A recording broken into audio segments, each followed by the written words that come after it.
Hello guys, a long old video today giving my thoughts on the latest major content update for Final Fantasy XIV, Revenge of the Horde.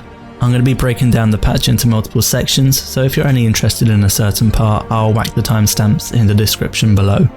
Overall, I thought that the patch was fantastic, and it's been my favourite patch since the Heavensward expansion, so that's in about a year. It's not without its issues, of course, but we'll get into those. First off, I want to talk about the main scenario. This section is unsurprisingly going to be pretty rife with spoilers, so if you haven't played it through yet, I strongly suggest that you skip ahead now. On the whole, I thought that the main scenario was exciting and eventful, continuing with the short, no bullshit tradition of the Heavensward main scenario, with no fetch quests. It's the moment that we've been waiting for since the end of 3.0, our final confrontation with the Great Worm Nidhogg, and it was really, on the whole, brilliant. The events themselves were deeply impactful, the cutscenes were probably some of the best we've had in the game ever, and the trial was pretty much exactly what I wanted in terms of difficulty for a story boss, and a special mention for the use of Dragon Song, which was used and timed perfectly with the events, and helped massively to cement a sense of continuity between the cutscenes and the trial with Nidhogg. Most importantly for me though, there was a real sense of finality, wrapping up Ishgard, the Dragon Song War, and getting in some good farewells to characters before we move on as well. There wasn't any cliffhanger for the Dragon Song War, we're moving away from it from this point forward. Ishgard is well on its way to recovery and it has a happy ever after moment, so I don't think that the focus will be on Ishgard again now. I think it's going to be taking a backseat, and Emmerich probably will be playing a minor role from now on too. So I think the next couple of patches will be prepping us for 4.0, which most people suspect is Alamigo, I do too. And I think we're heading back to the Shroud now, based on the scene with the Warrior of Darkness and the text immediately after it, which makes perfect sense since it's on the border of Alamigo. Also, whilst it's not part of the main scenario, I really enjoyed the quest chain starting with the Paths We Walk, which sees the Warrior of Light reconnecting with old NPCs and locations to reflect on the happenings in Heavensward. So if you missed out, go back and do it because it really is enjoyable. There were a few things I was a little bit disappointed about. Yet again, the Warriors of Darkness have done pretty much nothing. No focus on them really, other than them watching over, plotting and scheming, rubbing their hands together menacingly. Yeah, we get it. The scope of the story was also kind of small. Even though the event was huge, it didn't actually progress any other part of the story at all. Next, I thought there were a few inconsistencies, or at least things that left me feeling a bit like, really? So first off, with Nidhogg's and Hraesvelgur's punch-up, Hraesvelgur is defeated and Nidhogg is seen to have ripped off part of his wing and then throws it away. Hraesvelgur is presumably badly injured. I thought he was actually potentially dead.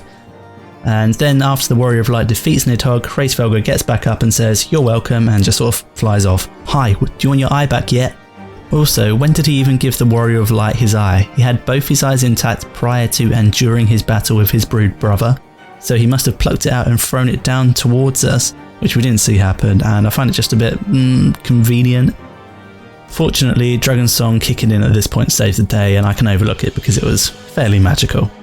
On the topic of eyes and not making much sense, why did Emmerich, the Warrior of Light and Alfie Boy think it was a good idea to simply cast them into the abyss?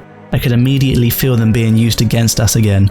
And as far as I'm aware, the area under Ishgard is just a very deep chasm. I might be wrong about that, but couldn't they have just taken a few minutes to drop the eyes on the floor and just have a think about what they should do with them? I think it's pretty clear that the Warriors of Darkness are now going to get their grubby hands on them, and that is entirely our fault. Finally, and I think this is an unpopular opinion, but there you go, the Iseo and Horshifont popping up to make the impossible possible was incredibly forced and incredibly cheesy. I'd like to think, and it could be the case, that they weren't actually present, but simply memories of the duo's fallen comrades, giving them the strength to yank out the eyes. And please, for the love of God, give Horshifont a rest. As sad as I was a year ago that he was murdered, him coming back as a spoopy ghost sort of made me roll my eyes a bit. Okay, one last complaint. I really wish that Astinian had to be sacrificed in order to defeat Nidhogg. He was presumably doomed. Both he and Emmerich were willing to make the sacrifice. Finish me! Now! While I have the beast subdued! Waste your time! Kill me! It is the only way! Ending Nidhogg will be my final duty! But if I must slay my dearest friend to defeat my direst foe, I will not flinch from my duty. And it just seems so fitting that the Azure Dragoon is willing to give his life in order to defeat Nidhogg. Alas, it was the power of friendship that saved the day, and now Astinian can follow in Nero's footsteps and is free to mope around elsewhere. So those are my thoughts on the main scenario for patch 3.3. Overall, I did love it, despite my gripes. It feels like we've come to an end of the story arc here.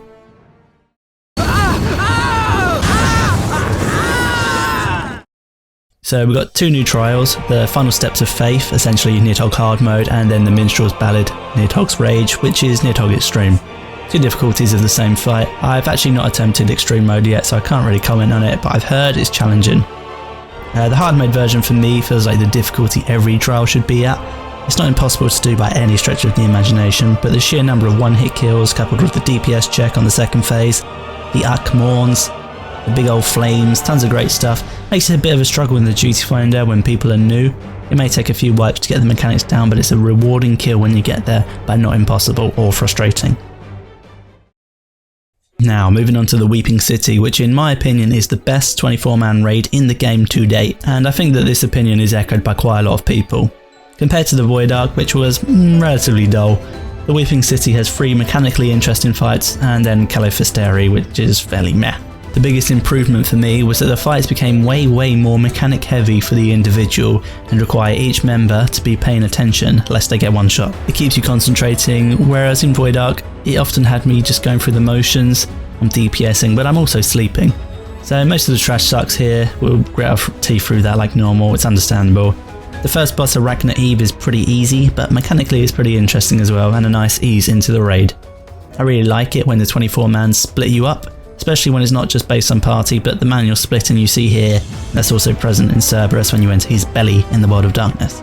Again, the second boss, Forgul, is interesting and different. The majority of it is managing the gradual zombification debuff for Megadeth, but there's also a few other things here and there like Brand of the Fallen, which keep you on your toes.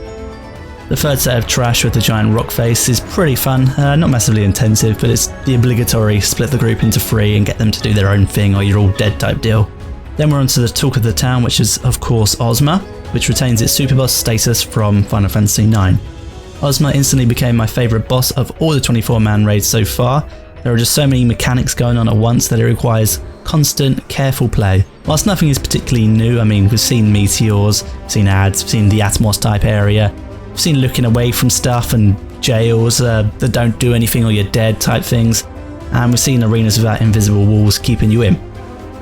But put them all together, throw in some geometry and bam, you got yourself a great boss that requires each member to be playing their part and moving with the team or you're gonna wipe. The final boss, Califisteri, to me was a bit meh. It's similar to Echidna in that it's a pretty raw fight, just don't stand in the shit. I don't know if it's a boring fight or if it's just a boring fight in comparison to Ozma. It wasn't terrible, but I just wasn't blown away by it. The loot for the Weeping City is pretty fucking good. Item level 230, some of the aiming set is crit and debt, so good stuff here.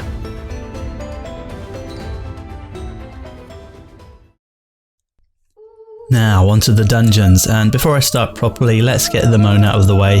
Why do we have 2 of these? We want to test your strength in these Mhach type battle things in one patch. I mean, come on, up the risk a little. The Grand Melee was the same last patch. Are we really lacking actual enemies? I don't really think so. So firstly, Sorkai, gonna assume it's pronounced like that, is magical. I don't think there's a single part of the dungeon that I dislike. The speed is just right, the bosses are creative, the difficulty is slight but enough to prevent it from being dull, even the trash is unusual, and then the music is fantastic of course. So minor spoilers here, but the first boss is Moglin, and being a Moogle fanatic I loved it, especially since it cements the good King Mogomog being the primal manifestation of Chieftain Moglin. Music is the same, the fight was very similar with his guards, much fun was had. The second boss is also great, it manages to punish poor decisions without completely dooming everyone when someone quasars half a wall. Interesting stuff. Final boss, Hraesvelgr, was brilliant, especially as a ranged DPS. I had a blast jumping around, dodging shit, even killing ads was pretty fun. Only issue I had was when the icicles sort of pop up underneath you and slam you with a ton of damage and heavy, which was pretty much uncounterable if you were in the wrong place at the wrong time. In stark contrast, Hullbreaker Isle hard mode is fucking dull. First boss is just meh, I struggle to even call it a boss, just a load of ads and dodging AoEs. The second boss, Ymir, is probably the saving grace, in part for the nostalgia and in part because the mechanics are somewhat interesting. And we see the slippy slide ice again, which is always fun. The final boss is okay, nothing special though, pretty much just got the chest to look out for in terms of mechanics. Okay, so I love Frontlines, but I really feel like it's taken a back seat this patch. Nothing really new here. It's a fun game mode, maintaining the randomness that started in Seal Rock, whilst changing it up enough to be a separate game mode in its own right. Issues with queues are still present, unfortunately. The Grand Companies really need to be dropped at this point. It's a pointless, obstructive system that puts off so many people from PvP. Yoshi and the team are showing a real willingness to get PvP to be one of the attractive features for the game, but every time something new is introduced there's always these restrictions which make the queue so long that it dies off way quicker than it should. People enjoy it, they just don't enjoy sitting in a queue for an indeterminate amount of time. At least provide us with a queue position so we can at least see if we're going to get in within a reasonable time frame. And I really wish that they'd just bring up all the Frontline game modes to level 60 so we can have a proper Frontline roulette. Other than that, I've had fun in the games of it I've played, I've just not thought it was that fantastic. So 3.3 for me has revitalised crafting and gathering, and I've been spending a large amount of time with it, just crafting up blue scripts to get me some lovely gear and progress my way through on all my crafters to the point I can craft more gears and continue on and on and on and on until Ironworks. Basically back in 2.0 I really enjoyed crafting. I probably spent as much time as a crafter as I did on a combat class for the first few months. Gradually the system became more and more convoluted, you know, with like thief synthesis and stuff like that, reaching the peak of, okay, what the fuck am I meant to be doing here in Heaven's Ward, with shit like favours, and I leveled my crafting classes for it, and I never really participated beyond the odd bit here and there, despite not really making any changes to the old scripts other than knocking down the reds to the blue scripts. The newer recipes and choices are now far more obvious. Red tokens are now exclusively used to buy new gear, or can be downgraded into blue scripts, which I think is a brilliant idea, especially since you can now use the scripts to help strengthen your Anima Weapon. But yeah, I love the changes to the hands and lands, excited to get my Ironworks gear in the future, and hopefully you are too.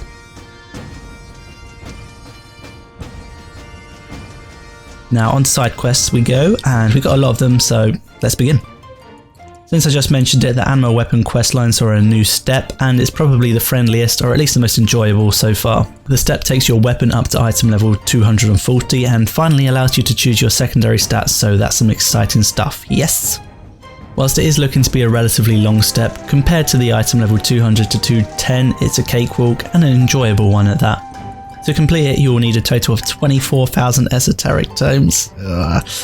And additionally, you require 80 crystal sands, which can be obtained in so many ways, it doesn't even matter what you like to do, because you can still get it. Basically, the only real wall to progress on this step is the esoteric tomes, and esoteric gains from the older level 60 dungeons have been increased quite a bit this patch too, so hopefully that won't be too much of a pain, or at least not as much. So we saw a continuation of the Warring Triad side quest, which to me feels like it should be part of the main quest, since I can't see how they're going to keep it separate forever. But last patch we got the Sephiroth trial. This patch there was no trial, but we did get a solo instance outside of the main story and class quests for the first time, as far as I can remember at least. It was pretty fun, it's got some jamming music and we get to see a little bit more of our new favourite Guardian douchebag, regular Van Hydrus. Really looking forward to hashing it out with Goddess and Demon, wondering whether we're going to see regular or someone else playing a role similar to Kefka's. Enjoying it a lot and looking forward to seeing what happens next.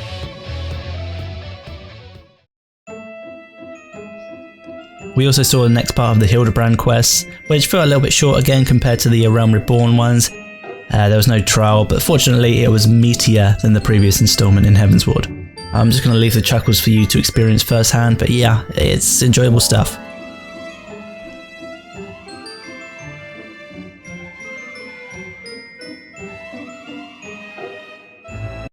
The patch seems like it's been a bit Moogle centric, which is great because Moogles are the best. The Moogle Beast Tribe quests aren't massively dissimilar to the Vath and Vanu, except of course they switch the combat activities for the crafting ones, but they keep the sort of ones where you're just picking up shit off the floor. But they are more streamlined and less weighty and slightly more enjoyable than the ones in A Realm Reborn. The rewards, mount, furniture, fucking slippers are cool. You can use the tokens to advance your anima on the 200 to 210 stage, and along with the Aquapolis? I don't know. Is the only source of glass fibre, which creates luminous fibre, which is an essential component in all of the highest tier of crafting and gathering gear, so get on it. The only issue I had with the Moogle Beast Tribe quests is having to do all the side quests prior to them. They fucking sucked.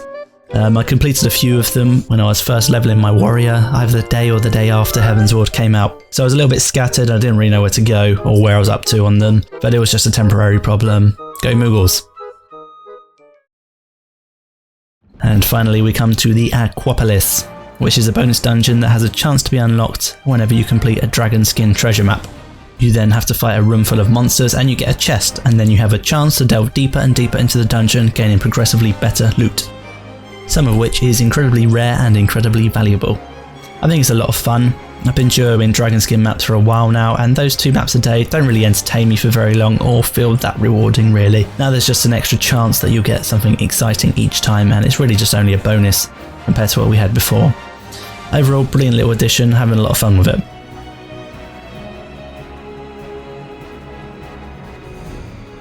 So those are my thoughts on Final Fantasy XIV's patch 3.3. Overall, I thought it was the best patch of Heavensward so far, and probably one of the best since A Realm Reborn as well. Now we've got a ton of content to munch our way through until patch 3.35, where we'll see the Palace of the Dead, which to me looks like a truly amazing new concept. Anyway, thanks for listening guys, I hope you found the video interesting. If you did, let me know via a like or subscribe, and if you have any thoughts of your own on the patch, let me know in the comments section. As always, thanks for watching guys, and take care.